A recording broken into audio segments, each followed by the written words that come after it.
Hello, and welcome to this quick tutorial on SchoolSpeak and how to navigate through it. If you don't have access to your SchoolSpeak account, you can always reach out to Mr. Velasquez.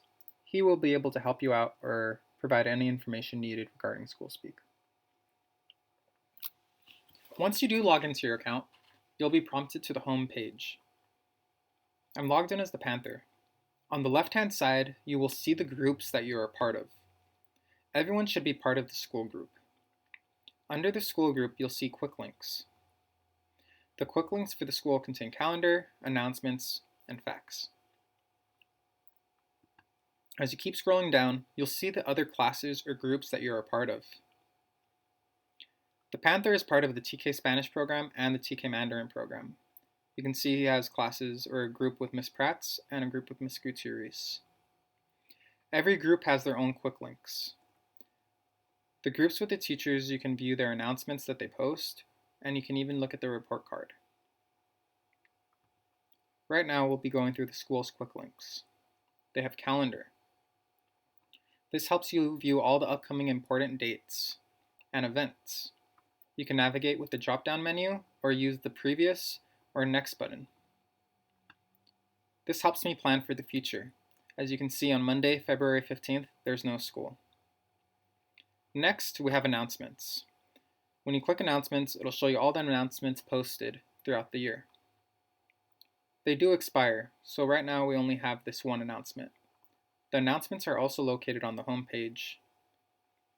These are usually made by the office admin. Then we have facts.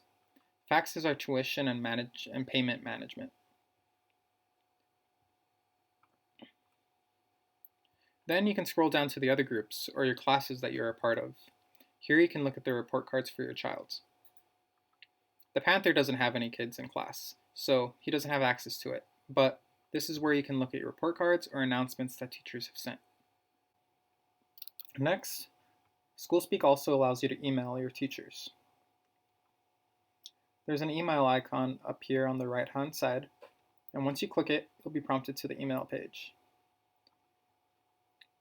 You'll press this To button, and it'll give you two options. You can select a group that you want to email, which is the whole staff, or you can select a specific member from the staff team. Let's just say you're looking for Dr. Fuller. We see her name, and we click her. And you also want to add in Mr. Velasquez and Dr. Vivo. You select 3 items, and you can determine whether you want to add them to the To, CC them, or BCC them. Once you click an option, you'll see their names and emails pop up. If you're done adding people, you can go back to your email, enter your subject, and write a quick message. And then you can send it or add attachments if you want. I hope this helps, and if you have any other questions, you can always reach out. Thank you very much.